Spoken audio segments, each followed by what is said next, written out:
I'm Zinnia Calloway, 28, and yesterday I walked away from my family's $4.2 million inheritance. My parents' ultimatum still echoes in my ears. Pay up or leave this family, your choice. I chose freedom. Now they're frantically calling me, but it's too late. The documents are signed, the truth is out, and the empire they built on lies is crumbling around them. They never expected their own daughter would be their undoing. Before I dive into this wild story about how family loyalty turned into the greatest betrayal I've ever experienced, I'd love to know where you're watching from.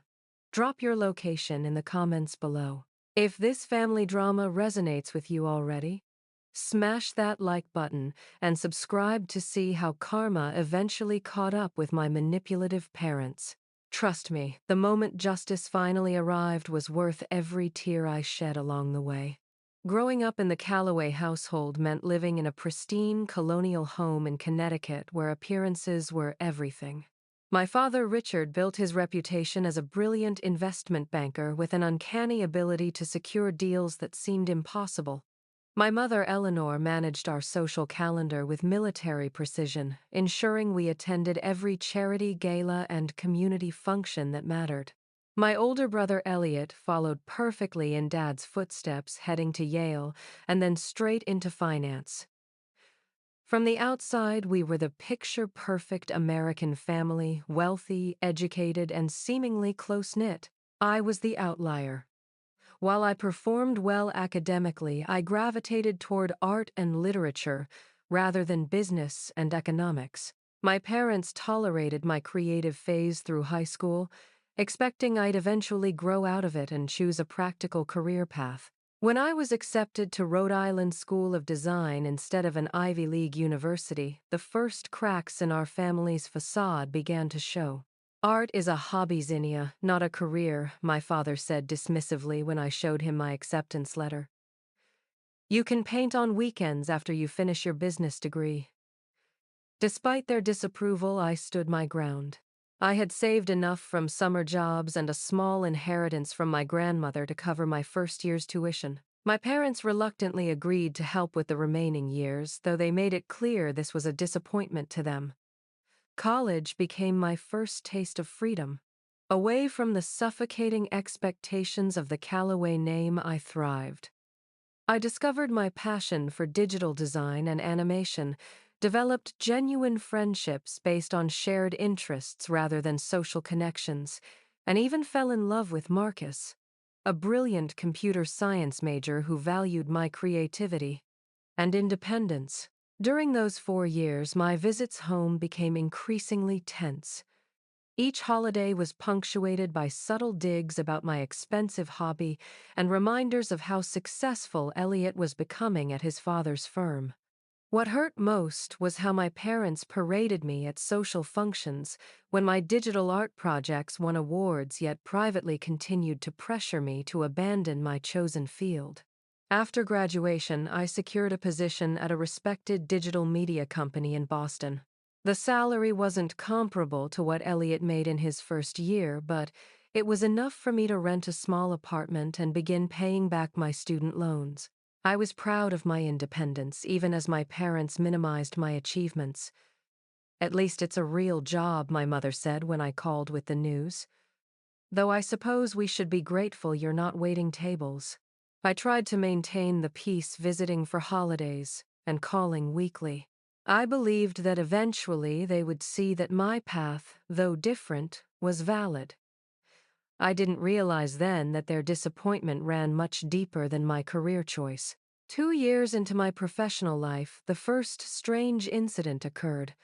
I received a call from a collection agency claiming I owed nearly $30,000 on a credit card I had never opened. When I explained this was clearly fraud, the representative read back my social security number and birth date correctly. Someone had stolen my identity, and they had accurate personal information. It took months to clear my credit, during which time I discovered 2 more fraudulent accounts. The stress affected my work and my relationship with Marcus, who couldn't understand why I was suddenly so anxious and distracted. When I mentioned these issues to my parents during a Sunday call, they seemed oddly dismissive. "These things happen all the time," my father said.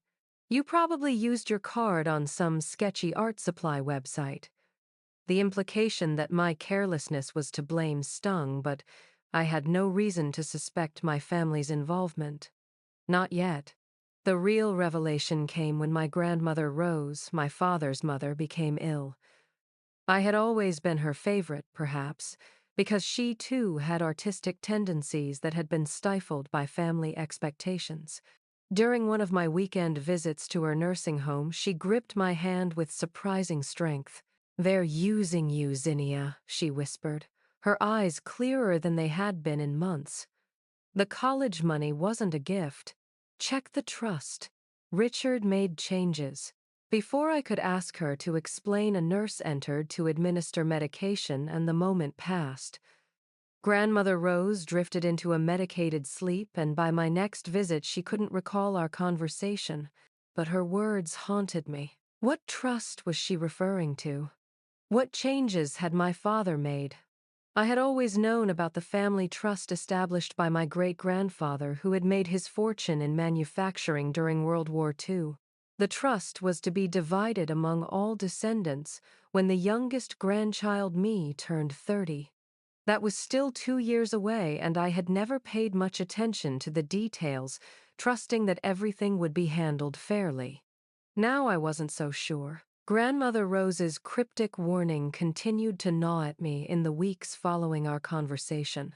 At first I tried to dismiss her words as confusion from her medication, but something in her lucid gaze that day told me otherwise. After much deliberation, I contacted Jerome Winters, an attorney friend from college who specialized in trust law. "I probably sound paranoid," I told him over coffee in a quiet Boston cafe, "but I need to know if there's any way to verify the status of a family trust without alerting the trustees." Jerome's expression turned serious. "Zinnia, family trusts can be complicated, and unfortunately I've seen too many cases where beneficiaries are taken advantage of. Do you have any documentation at all?" I shook my head. My parents had always handled all financial matters, and I had trusted them implicitly.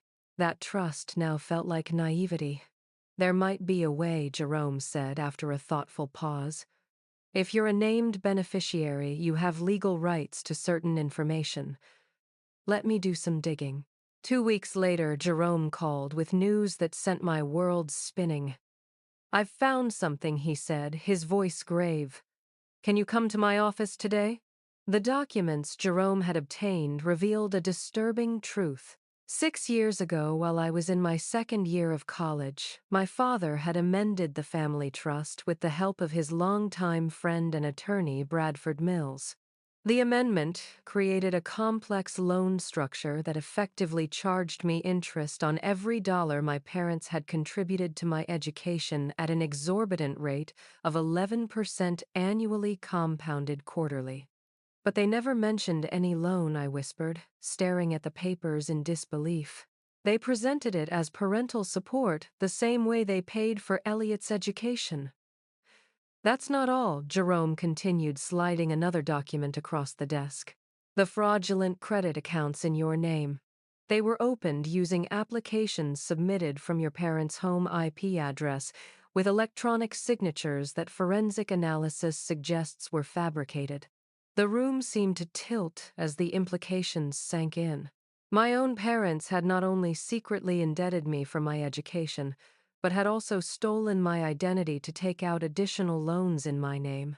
According to Jerome's estimates, the combined debt they had assigned to me, including the compounding interest, now approached $400,000. "Why would they do this?" I asked, my voice breaking. "They're wealthy. Dad's firm manages billions in assets. Mom's family has old money. This doesn't make sense." Jerome's expression was sympathetic but firm. "Sometimes it's not about need but control. From what you've told me about your relationship with them, they might see this as a way to keep you dependent and compliant." The pieces began falling into place. The constant pressure to abandon my career path for something they approved of, Their dismissiveness when I reported the identity theft, the subtle reminders of how much they had sacrificed for my education. They had been laying groundwork for years, creating a financial trap that would force me back under their influence. Anger replaced shock as I left Jerome's office. I needed more answers, and there was only one person who might provide them without alerting my parents, my brother Elliot. We had never been particularly close, but we weren't estranged either. Elliot had always been the golden child, following our father's carefully plotted course without question. Now, working as a junior partner at our father's firm, he lived in a luxury apartment in Manhattan and rarely mentioned me to his colleagues or friends. I invited him to meet me halfway between Boston and New York at a quiet restaurant in Hartford. To my surprise, he agreed readily. "You look terrible, Zinn," were his first words as he slid into the booth opposite me. His designer suit and perfectly coiffed hair contrasted sharply with my rumpled appearance after sleepless nights spent poring over the trust documents. "I know about the trust amendments, Elliot," I said, skipping any pretense of small talk. "I know what Mom and Dad did with my college money and about the credit cards. What I don't know is why."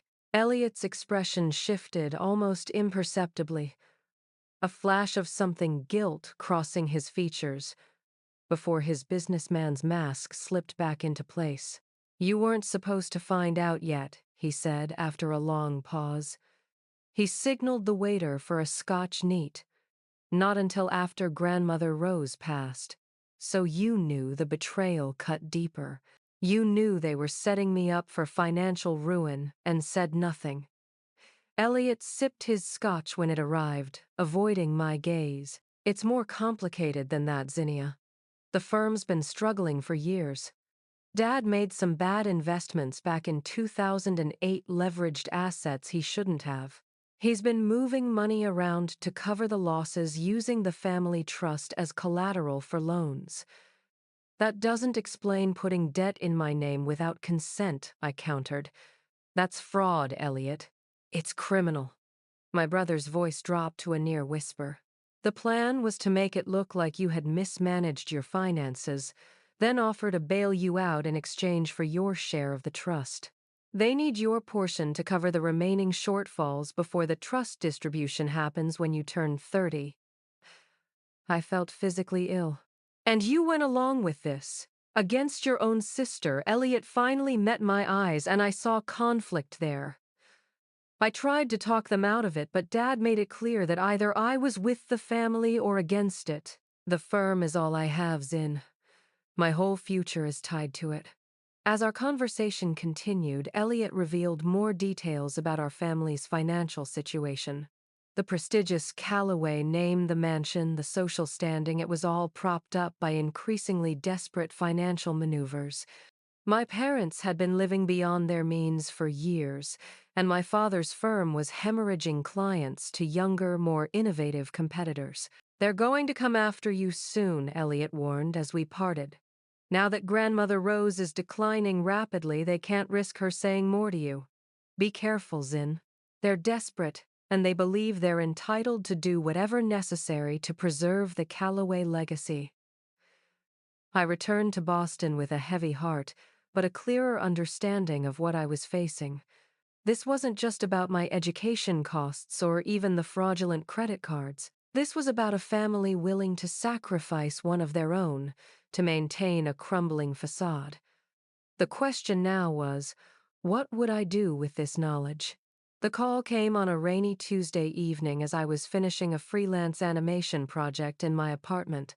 My mother's voice, unusually tight, with what I now recognized as controlled panic rather than her typical aristocratic restraint, informed me that Grandmother Rose had taken a turn for the worse. "The doctors say it's a matter of days," she said. "You should come home immediately." Home. The word felt hollow now, tainted by what I knew. But Grandmother Rose deserved my presence, and perhaps selfishly I needed closure with the woman who had tried to warn me. I packed an overnight bag, called my supervisor to request emergency family leave, and began the 3-hour drive to Connecticut through sheets of rain that matched my turbulent emotions. By the time I pulled into the circular driveway of the Callaway estate, darkness had fallen and my resolve had solidified. I would confront my parents after seeing Grandmother Rose armed with the documents Jerome had helped me gather and the painful truths Elliot had confirmed. The house was unnaturally quiet when I entered, the usual staff nowhere to be seen. In the grand foyer with its sweeping staircase and crystal chandelier, my father stood alone, tumbler of bourbon in hand. "Zinnia," he said, his voice carrying the practiced warmth he reserved for important clients. "You made good time. Your mother's resting the strain of Rose's condition has been difficult for her." "Where is grandmother?" I asked, ignoring his performative concern for my mother. "At Mercy General under hospice care," he replied. "We can visit first thing tomorrow. Tonight, I think we should talk." A chill ran through me. There was something predatory in his stance, in the calculated way he gestured toward his study. I followed him, mentally reviewing the exit routes and keeping my phone in hand. The study had always been my father's domain, a masculine space of leather and mahogany where family members were summoned for praise or criticism. I had received plenty of the latter within these walls. Tonight, the heavy drapes were drawn against the storm, and the only light came from a desk lamp that cast my father's features in ominous shadow as he settled into his chair. "Your grandmother's condition has accelerated some necessary family business." He began sliding a folder across the polished desk toward me. "These are documents requiring your signature. Essentially, they acknowledge the financial support your mother and I provided for your alternative education and your agreement to repay those funds from your portion of the family trust." I didn't touch the folder. "Alternative education. You mean my legitimate degree that's enabled me to support myself independently for years?" My father waved a dismissive hand. "The point is, we invested considerably in a path that has yielded minimal returns. Now, with your grandmother's health failing, the trust will soon be distributed. These documents simply formalize what's fair, that your educational expenses be reconciled against your inheritance." Fair would have been telling me you considered my education a loan, not support freely given, as it was for Elliot, I replied, my voice steadier than I felt. Fair would be not committing identity theft and fraud by opening credit accounts in my name. The momentary widening of his eyes confirmed what I already knew. He had never expected me to discover the truth. At least, not until it was too late to counter their plans. "I don't know what nonsense you're talking about," he recovered quickly.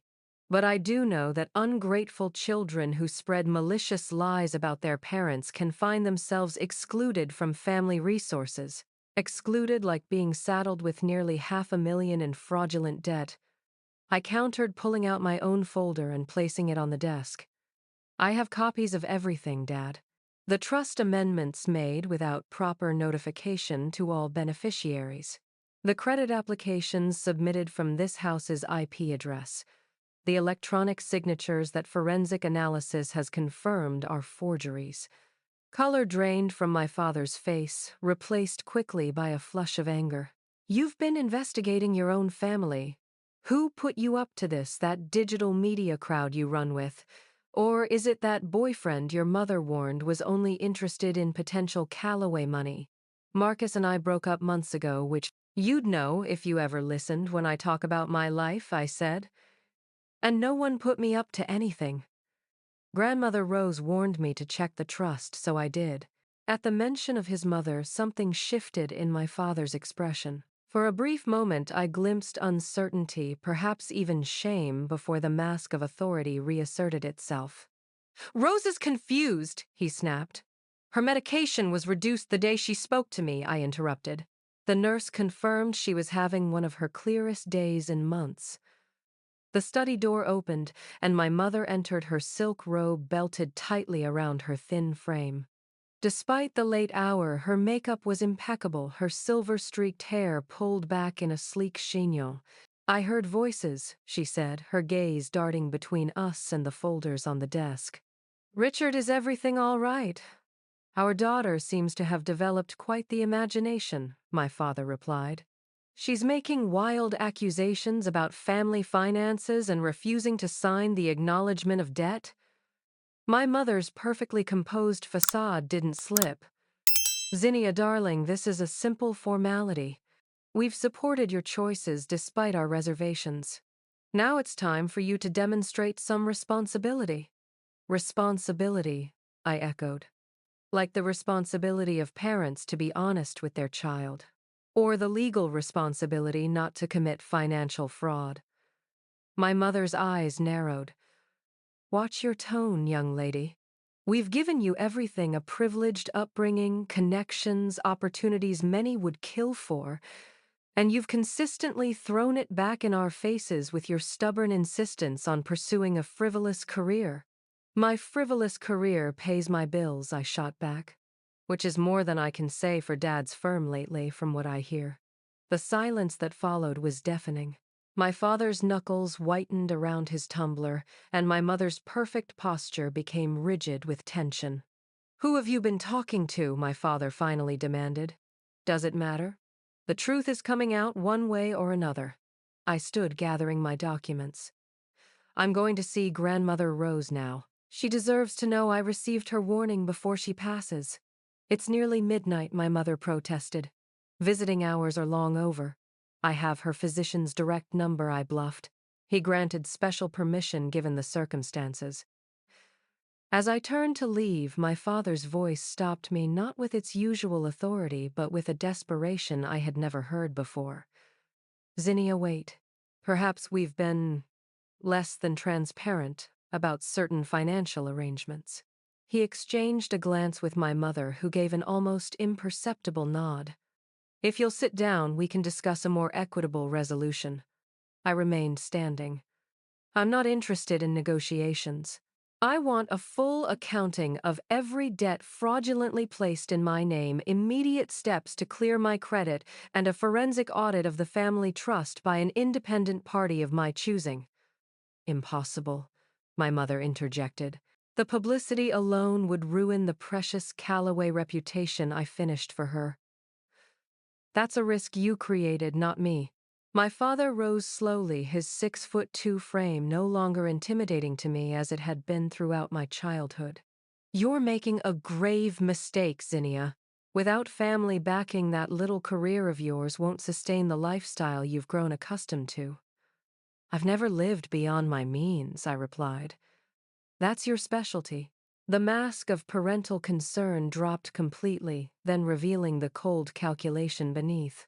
"Fine," my father snapped. "If that's your choice, then you leave us no option. Pay what you owe, the full amount we've documented in these papers, or consider yourself no longer part of this family. Your choice." My mother gasped, whether at the ultimatum or the fact that he had stated it so baldly I couldn't tell. But she didn't contradict him. In that moment, looking at these two people who had raised me but never truly seen me, I felt a strange calm descend. The choice wasn't difficult at all. "I choose to be free of the Callaway legacy of lies," I said quietly. "Effective immediately." The grandfather clock in the hallway chimed 1 in the morning as I stood in the foyer facing my parents. The confrontation had escalated beyond anything I could have anticipated. My father's face had turned an alarming shade of red, while my mother maintained her icy composure, though her hands trembled slightly as she clutched the banister. "You cannot simply walk away from your obligations to this family," my father growled, positioning himself between me and the front door. "Everything you are, everything you have, comes from the Callaway name." "I earned my degree, my job, my reputation in my field," I countered. "None of that came from the Callaway name. In fact, I've succeeded despite it." My mother's laugh was brittle. "Your little drawings on computers, that's hardly success, Zinnia. Without your trust fund, you'll be living in some squalid apartment with 5 roommates within a year." The contempt in her voice for my career, for the passion that had given me purpose and independence, crystallized everything wrong with our relationship. They had never seen me, only the reflection of their expectations. "I'm leaving now," I said, gripping my overnight bag tightly. I'll be staying at a hotel near the hospital to visit Grandmother Rose in the morning. After that, I'll be meeting with my attorney to begin proceedings to clear my name of the fraudulent debts you've created. My father stepped closer, using the intimidation tactic that had silenced me throughout my childhood. If you walk out that door without signing these papers, you'll regret it. The full weight of this family's influence will make sure your precious career evaporates overnight. I stood my ground. Are you threatening me now, Dad? Should I add that to the legal complaint? Something dangerous flashed in his eyes. You ungrateful little Richard. My mother's sharp voice cut through his building rage. She turned to me, switching tactics with the social dexterity that had made her the queen of Connecticut's elite circles. Zinnia, darling, you're upset. We understand. Family finances can be complicated and overwhelming. Why don't you get some rest in your old room and we'll discuss this calmly over breakfast? Her condescension was somehow worse than my father's anger. I'm not a child having a tantrum, Mom. I'm an adult who has discovered her parents committed fraud in her name. There's nothing to discuss except how quickly you'll rectify it. You have no proof that would stand in court, my father interjected, regaining his composure. It would be your word against ours, the word of a resentful daughter who chose a frivolous career against the testimony of respected community figures with impeccable reputations. A knock at the door interrupted our standoff. Through the decorative glass panels, I could see the silhouette of someone on the porch, hunched slightly against the continuing rain. My mother frowned. Who on earth would be calling at this hour? When neither of my parents moved, I stepped around my father and opened the door myself. There, dripping on the welcome mat, stood my brother Elliot. Sorry I'm late, he said, brushing past me into the foyer. Traffic from New York was a nightmare in this storm.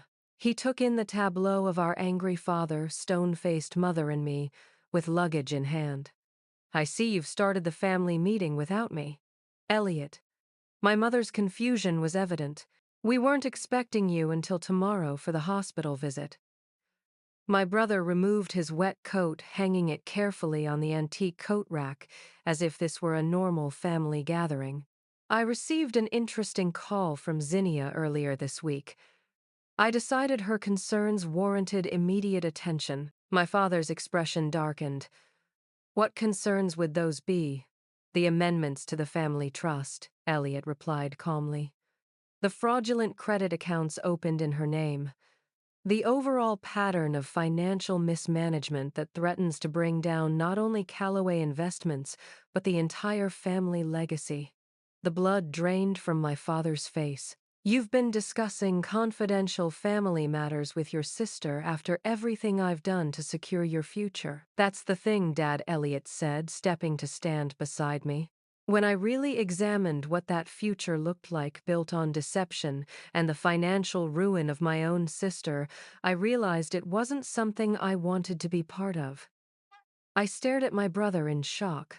In our conversation at the Hartford restaurant, he had seemed conflicted, but ultimately resigned to our parents' schemes. This solidarity was unexpected and frankly suspicious. What changed? I asked him quietly. Elliot met my gaze, and I saw genuine regret there. After we talked, I couldn't sleep. I kept thinking about Grandmother Rose and how disappointed she would be, so I did some investigating of my own. He turned to our father, including a closer look at the firm's books that you've been keeping from the other partners. My father lunged forward, grabbing Elliot by his tailored shirt front. You had no right. Those records are confidential. They're evidence of embezzlement. Elliot shot back, not struggling against our father's grip. Client funds diverted to cover personal expenses, trust accounts mismanaged. It's all there, documented in your own handwriting and electronic signatures. My mother sank onto the bottom step of the grand staircase, her perfect posture crumbling. Richard, what is he talking about? You assured me the firm was stable despite some temporary setbacks. Temporary setbacks that have lasted over a decade. I interjected, pieces falling into place. That's why you needed my portion of the trust so badly. You've been robbing Peter to pay Paul for years, and the bills are coming due. My father released Elliot with a shove and turned to my mother. Eleanor, don't listen to them. These are complex financial strategies that they don't understand. Everything I've done has been to maintain our position, our lifestyle. Our lifestyle, my mother repeated, a new awareness dawning in her eyes. The renovations to the summer house, the new cars every 2 years, my jewelry collection, the donations to the symphony that kept me on the board. She looked up at him, her carefully maintained veneer cracking. How much of it was real, Richard? All of it, he insisted, desperation edging into his voice. It just required creative financing, temporary measures until the market turned in our favor. Elliot shook his head. The SEC doesn't consider misappropriation of client funds a creative strategy, Dad. They call it a felony. The grandfather clock ticked loudly in the sudden silence. Outside, the storm intensified, rain lashing against the windows like nature itself was expressing rage at what had transpired within these walls. How did you find out? My father finally asked Elliot, his voice hollow. Bradford Mills, Elliot replied. Your trusted attorney and friend for 30 years, turns out he's been keeping a separate set of records as insurance. When I confronted him with what Zinnia had discovered, he decided cooperation with the family might be his best option for leniency. My father collapsed into a nearby chair, suddenly looking every one of his 64 years.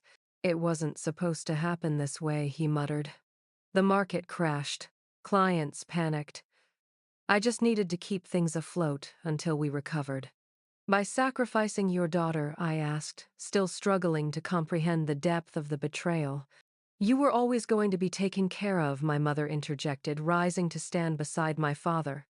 Once the firm recovered, once our position was secure again, we would have made it right. By then, my credit would have been destroyed. My career possibly ruined by your threatened influence, I pointed out. My life would have been derailed to maintain your lifestyle. The Calloway name is more important than any individual, my father said, an echo of the family mantra he had repeated throughout our childhood. The legacy must be preserved at all costs. Not at this cost, Elliot stated firmly. Not at the cost of integrity, legality, or family loyalty. I looked at my brother with new respect. What happens now? Elliot pulled an envelope from his inside jacket pocket. I've drafted a proposal, full financial transparency, a complete audit of the firm and family accounts, immediate rectification of the fraudulent debts in Zinnia's name, and, he hesitated, glancing at our parents, a controlled disclosure to the SEC with a negotiated settlement. Controlled disclosure? My father nearly shouted, surging to his feet. You want me to admit wrongdoing? To destroy everything I've built? Everything you've built is already crumbling, I said quietly. This way, there's a chance to salvage something for the clients who trusted you, for the employees who depend on the firm, and yes, even for the Calloway name. My mother moved to the liquor cabinet and poured herself a generous measure of brandy, something I'd never seen her do outside of carefully orchestrated dinner parties. And if we refuse this proposal, then tomorrow morning Bradford Mills will deliver his records to the authorities, Elliot stated. And Zinnia will file formal complaints about the identity theft and fraud committed in her name. The ultimatum hung in the air, a reversal of the one my parents had delivered to me just hours earlier. I watched a myriad of emotions cross their faces: anger, fear, calculation, and finally defeat. We need time to consider, my father said finally. You have until noon tomorrow, Elliot replied. After my visit to Grandmother Rose, I picked up my overnight bag again, emotionally exhausted, but strangely lighter. I'm still going to the hotel. I'll meet you at the hospital in the morning, Elliot. As I opened the front door, my mother called out, Zinnia, wait. I turned, half expecting another manipulation attempt, but her expression held something I rarely saw directed at me: respect. How did you figure it all out? We were so careful. Grandmother Rose, I answered simply.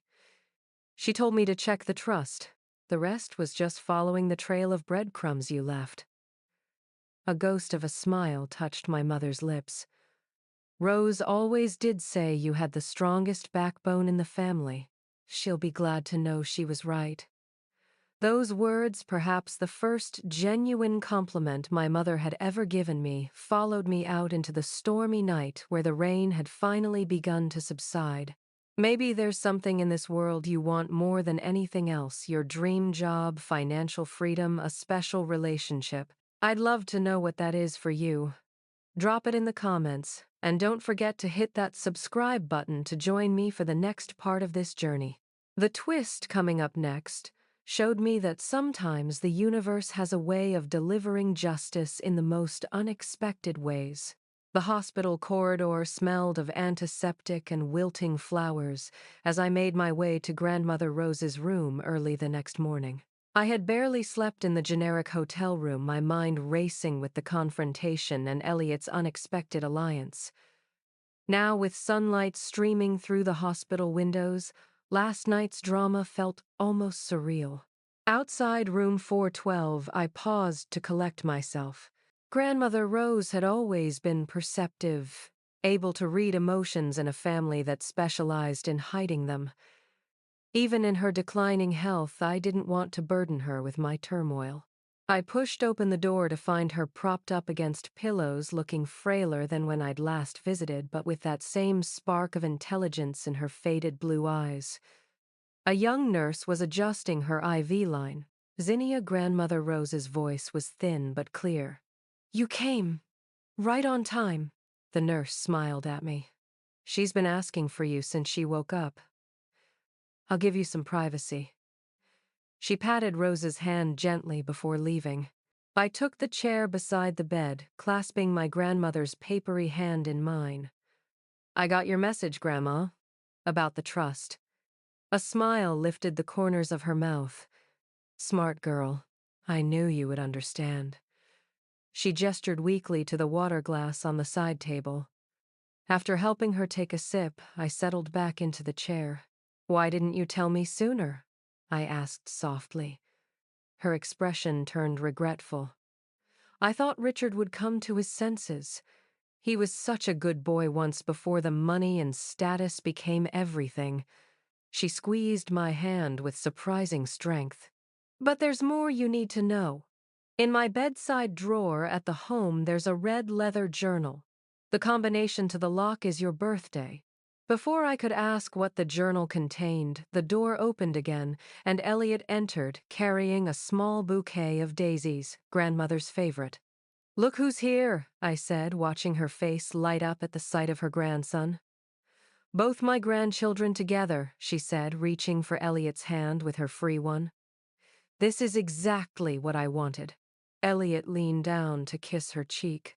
"How are you feeling today, Grandmother?" "Like a woman of 92, she replied, with a hint of her old spirit. "But better for seeing you two." Her gaze sharpened suddenly. "Have you talked to your parents?" About everything. Elliot and I exchanged glances. "Yes," he answered. "It was difficult, but necessary." She nodded. "Did Zinnia tell you about the journal? I was just hearing about it myself," I said. Grandmother Rose looked between us, her expression turning serious. "There are things you need to understand about our family history. Things that might explain, though not excuse, your father's obsession with the Calloway legacy." She paused to catch her breath. "The journal belonged to my father-in-law, your great-grandfather Theodore. The one who established the family fortune," Elliot noted. "Yes, but not in the way the family history claims," Rose said. "Theodore didn't build his fortune through honest manufacturing during the war. The truth is far darker." I felt a chill despite the hospital room's warmth. "What do you mean, war profiteering?" she whispered. "Selling defective equipment to both sides, bribing officials using forced labor in overseas factories. He built the Calloway fortune on blood money, then fabricated a respectable origin story once the wealth was secured." Elliot's face paled. "That can't be true." The family records were carefully curated. Grandmother Rose interrupted. The journal contains the truth, along with photographs and documents Theodore kept as insurance against his partners ever turning on him. He was proud of his ruthlessness, believed it proved his superiority. That toxic pride has infected the family for generations. I thought of my father's obsession with maintaining appearances, my mother's social climbing, the emphasis on the Calloway name above all else. Is that why Dad is so fixated on the family legacy he's trying to compensate for its corrupt foundation? Richard discovered the journal when he was in college. Rose confirmed. Instead of being horrified, he internalized Theodore's philosophy that the end justifies any means, that the Calloway name must be protected and elevated regardless of cost. I tried to counter that influence, to show him there are more important things than money and status. She sighed deeply. I failed. You didn't fail, Elliot said firmly. You tried to protect us by telling Zinnia about the trust. You're trying to break the cycle. Rose's tired eyes filled with tears. The journal isn't just history, children. It's legally significant. Theodore documented everyone he wronged, every corrupt deal. If those documents became public now, the Calloway reputation would be destroyed, I finished, and potentially open the estate to lawsuits from the families of those he exploited. Which explains why Dad has been so desperate, Elliot realized. If the firm failed, investigations might uncover this history. He's been protecting more than just his pride or lifestyle. A soft knock interrupted our conversation. The nurse returned, checking her watch apologetically. Miss Calloway needs her medication now, and the doctor will be by shortly for rounds. We promised to return later, each kissing Grandmother Rose's forehead before reluctantly leaving. In the corridor, Elliot and I stood in stunned silence, processing what we'd learned. We need that journal, Elliot finally said. Before noon, before we meet with Mom and Dad. I nodded. Let's go to the nursing home now. The drive to Lakeview Senior Living took only 15 minutes, but it felt much longer as Elliot and I discussed the implications of Grandmother Rose's revelation. The family history I'd been simultaneously pressured to uphold and accused of betraying had been built on exploitation and lies from the beginning. At the facility, the staff knew me from my regular visits and allowed us into Grandmother's room without question. The red leather journal was exactly where she'd said, locked in her bedside drawer. My birthday combination opened it, easily revealing yellowed pages filled with neat, precise handwriting and envelopes of photographs and documents interspersed throughout. We don't have time to read it all now, I said, checking my watch. We need to get back to the house for the noon meeting. Elliot carefully placed the journal in his briefcase. This changes our leverage considerably. And our responsibility, I added quietly. When we arrived at the family home, both our parents were waiting in the study, looking like they hadn't slept. My father sat behind his desk, still attempting to maintain the posture of authority, while my mother perched on the leather sofa, her usual perfect appearance slightly frayed at the edges. Well, my father demanded as we entered, have you come to your senses overnight? Elliot placed his briefcase on the desk and removed a thick document. These are the terms we discussed last night. Full financial transparency, correction of Zinnia's credit, and a controlled disclosure to the authorities. My father didn't touch the papers. And if we refuse, then you face not only the SEC investigation and fraud charges, I said calmly, but also the public disclosure of Theodore Calloway's actual business practices during and after the war. The color drained from both my parents' faces. My mother spoke first, her voice barely audible. You know. Grandmother Rose told us everything Elliot confirmed. And we have the journal. My father's hands trembled slightly as he reached for the document Elliot had prepared. You would destroy your own family's name. Expose us all to public shame and potential lawsuits. We're offering you a chance to make things right, I countered. To end the cycle of deception and corruption that has poisoned this family for generations. By admitting crimes to the authorities, my father scoffed. By taking responsibility, Elliot said firmly. The proposal includes a plan to establish a foundation dedicated to making amends to the communities and families Theodore exploited. It's funded by my portion of the trust, and whatever assets can be liquidated without destroying the firm completely. I looked at my brother in surprise. This addition hadn't been part of our discussion. He met my gaze with quiet determination, and I nodded my approval. And what about your sister's portion of the trust? My mother asked, her calculating mind, never far from financial considerations even in crisis. My inheritance remains mine, I stated. But I'm willing to contribute a percentage to the foundation as well, provided all fraudulent debts in my name are cleared immediately, and with documentation I can verify. My father leaned back in his chair, defeat evident in every line of his body. You've thought of everything. We had good teachers in manipulation and contingency planning, Elliot replied without humor. The difference is, we're using those skills to heal rather than harm. For the next 2 hours, we negotiated details, called in Bradford Mills to witness signatures, and began the process of untangling decades of financial deception. By late afternoon, exhaustion had set in, but the framework of a resolution was in place. As I prepared to leave, my mother walked me to the door, something she had rarely done even when our relationship had been less strained. I don't understand you, Zinnia, she said, studying me, as if seeing me clearly for the first time. You're walking away from millions to preserve your independence and integrity. That's not the Callaway way. Maybe it's time for a new Callaway way, I suggested. One based on honesty and actual achievement rather than manipulation and appearances. A hint of something like respect flickered in her eyes. Perhaps.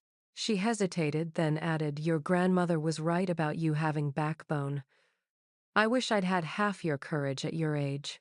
It wasn't an apology, but from Eleanor Callaway it was as close as I would likely ever get. I nodded acknowledgement and stepped out into the fading afternoon light, feeling as though I was truly leaving the Callaway estate for the first time. Not as a rebel or disappointment, but as a woman who had chosen her own path. 3 months passed, in a blur of legal meetings, financial disclosures, and emotional reckonings. Grandmother Rose, despite doctors' predictions, rallied enough to be moved back to her room at Lakeview, where Elliot and I visited her regularly, often separately from our parents. The contents of Theodore's journal had created a seismic shift in family dynamics that none of us were fully equipped to navigate. My father's firm underwent a complete restructuring. Several partners left unwilling to weather the scandal even in its controlled form. Client accounts that had been mismanaged were quietly made whole through liquidation of family assets, including the vacation home in Martha's Vineyard and my mother's extensive art collection. The Connecticut mansion remained, though staff was reduced to a minimum. The most significant change was my father himself. The public face of contrition he presented during negotiations with authorities gave way to a private depression once the settlements were finalized. The man who had dominated every room with his presence now moved through the house like a ghost, spending hours in his study, staring at family photographs or the contents of Theodore's journal, which we had agreed to keep within the family for now. My mother surprisingly showed more resilience. After the initial shock and humiliation, she channeled her social energy into carefully selected charity work associated with the new Callaway Foundation for Reconciliation and Renewal. Whether this was genuine evolution or simply her finding a new venue for social status, I wasn't entirely sure, but the result was productive regardless. Elliot took a leave of absence from the firm to help establish the foundation, working closely with ethical investment advisors to ensure the remaining family assets were managed responsibly. He called me weekly with updates, and I was genuinely impressed by his commitment to transforming the Callaway legacy into something worthy of respect. As for me, I returned to Boston, and my career relieved to find that my parents' threats to use their influence against me had been largely empty. If anything, my reputation in digital design strengthened as I channeled the emotional turmoil of family betrayal into my most creative work yet. The animation studio where I worked promoted me to lead designer, and I began teaching evening classes at a local art school. The fraudulent debts in my name were cleared, though the process was tedious and required multiple communications from Bradford Mills to various financial institutions. My credit score slowly recovered, and by the 3-month mark I was approved for a modest loan to renovate my apartment, a small victory that symbolized my financial independence. One rainy April afternoon, I was reviewing storyboards for a new project when my phone rang. The caller ID showed Elliot's number. "Hey, how's the foundation work going?" I answered, balancing my phone while adjusting digital layers on my second monitor. "It's progressing," he replied, his tone odd enough that I stopped working to focus on the call. "But that's not why I'm calling. There's been a development with Dad." My stomach tightened. "Is he okay physically?" "Yes," Elliot said cautiously. "But he's made a decision that affects all of us, especially you. He wants to meet at Grandmother Rose's place, not the house. When this weekend, if you can make it. He specifically asked that you be there, and he doesn't want Mom present." Curiosity overcame my reluctance. "I'll come. But Elliot, what's this about?" My brother hesitated. "I think it should come from him. Just try to keep an open mind." That Saturday, I found myself back at Lakeview, sitting in Grandmother Rose's sunny room with Elliot and our father. Rose herself was napping in her chair by the window, her breathing deep and regular. She had insisted on being present for the meeting, but had dozed off shortly after my arrival. My father looked markedly different from the commanding figure who had dominated my childhood. His expensive suit hung loosely on his frame, and his hair, once carefully colored to maintain its dark brown, now showed significant gray. Yet his eyes were clearer than I'd seen them in years, free of the calculating gleam that had always made me uneasy. "Thank you for coming, Zinnia," he began, his voice lacking its usual authoritative resonance. "What I have to say is long overdue, and it concerns your future." I tensed, expecting some new manipulation despite the changes of recent months. "I'm listening." My father opened his briefcase and removed a thick folder. "These are documents transferring full control of your trust fund to you, effective immediately. No strings, no conditions, no hidden clauses. Your inheritance, as it always should have been." I stared at the folder, then at him, searching for the catch. "Why now?" "The distribution wasn't due until I turned 30. "Because I owe you more than money can repay," he replied, looking directly at me, perhaps for the first time in my adult life. I've had a lot of time to reflect these past months. Reading Theodore's journal, seeing the parallels between his ruthless ambition and my own. He paused, collecting himself. "I realized I've been perpetuating a poison that has corrupted this family for generations." Elliot watched our father with a mixture of concern and hope. "Dad's been working with a therapist," he explained quietly. "It was part of the settlement agreement, but it's become more than that." My father nodded. "The first honest thing I've done in decades. Through that process, I've come to understand how deeply I wronged you, Zinnia. Not just with the financial manipulation, but by never seeing or valuing you for who you actually are." The sincerity in his voice was so unexpected that I found myself speechless. This vulnerable, reflective man was unrecognizable as the father who had controlled and belittled me throughout my life. "I don't expect forgiveness," he continued. "I haven't earned it. But I can at least ensure you have the financial security that is rightfully yours, without having to wait or meet any conditions." I examined the documents carefully, my professional skepticism still active despite his apparent transformation.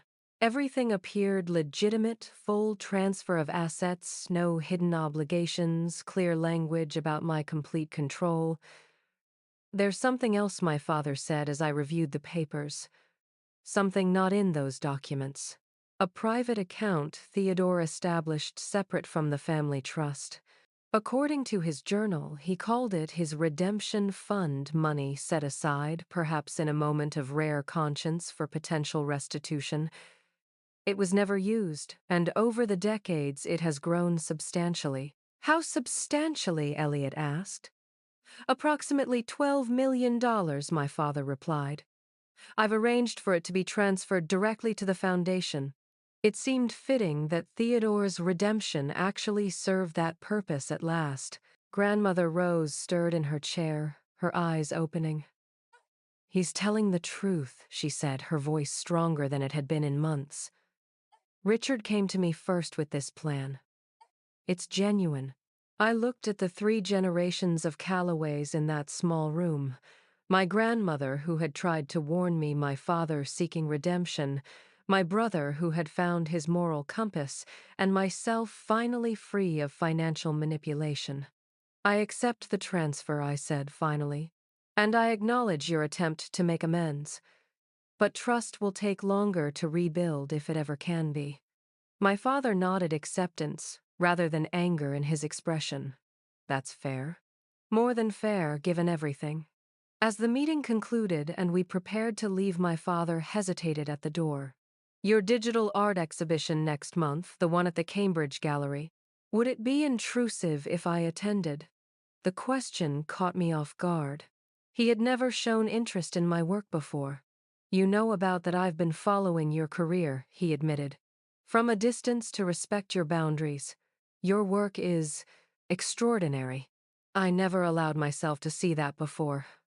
I didn't immediately answer, uncertain how I felt about his presence at an event that represented my independent success. Seeing my hesitation, he quickly added, I understand if you'd prefer I didn't come. No, I decided, surprising myself. You can come. Just let me know in advance so it's not a shock to see you there. The relief in his eyes was palpable. Thank you, Zinnia. As Elliot and I walked to our cars afterward, my brother smiled faintly. Progress right. Maybe I conceded. It's strange to think of him as human with actual regrets and the capacity to change. The real question is, Elliot said, what will you do with your suddenly accessible inheritance? Buy a mansion? Travel the world? Start your own studio? I had been considering this very question since my father first mentioned the transfer. The truth was, financial freedom offered possibilities I'd never seriously contemplated before. I'm thinking of establishing a scholarship, I said, for art students from disadvantaged backgrounds. Use some of that Callaway money to create opportunities instead of obstacles for a change. Elliot's smile widened. I like it. A new kind of Callaway legacy. Not a Callaway legacy, I corrected him. Just my own small contribution to breaking cycles, family ones, and societal ones. As I drove back to Boston that evening, I felt lighter than I had in months, perhaps years. The inheritance was substantial enough to provide security and fund my scholarship idea, but the real wealth I'd gained was independence from financial manipulation, from the burden of the Callaway name and its dark history, from the constant need to prove my worth to parents who couldn't see it. I had chosen freedom over family obligation. And surprisingly, that choice had begun to transform the very family I had walked away from. Sometimes it seems the only way to repair a broken system is to be willing to leave it entirely. 1 year after that fateful night when I chose to walk away from my family rather than submit to their financial manipulation, I stood in the gleaming lobby of the Gardner Museum in Boston, surrounded by colleagues, friends, and students from my evening classes. The exhibition, a collaborative project combining traditional artwork with my digital animations, had opened to critical acclaim, with the Boston Globe calling it a boundary-breaking exploration of family legacy secrets and redemption. They had no idea how personal that theme truly was. Across the room, I spotted my grandmother Rose in her wheelchair, Elliot, attentive beside her. At 93, she had defied medical expectations to not only survive but regain enough strength to travel to Boston for my exhibition. My mother stood nearby, maintaining a respectful distance from me while engaging pleasantly with other guests. She had changed, too, in subtle ways, less obsessed with appearances, more genuine in her interactions. And then there was my father examining one of my digital pieces with careful attention, his expression thoughtful rather than judgmental. When he noticed me watching him, he offered a small, uncertain smile, but didn't approach honoring the boundaries we had established during our gradual reconciliation. The Calloway family would never be perfect or even conventionally functional. Too much had happened, too many painful truths had been exposed, but we had found a new equilibrium based on honesty rather than manipulation, respect rather than control. As for me, the scholarship foundation I had established was already supporting its first cohort of art students, and my teaching position had expanded to a part-time faculty role.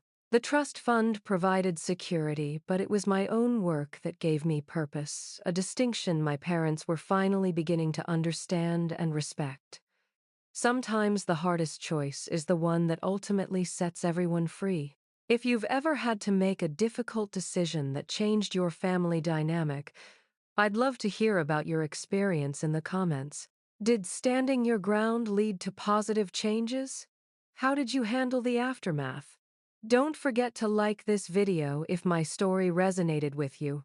Subscribe to hear more family justice stories and share with friends who might need encouragement to choose their own path. Thank you for walking this journey with me, and remember that sometimes the most powerful family lessons come from having the courage to say enough.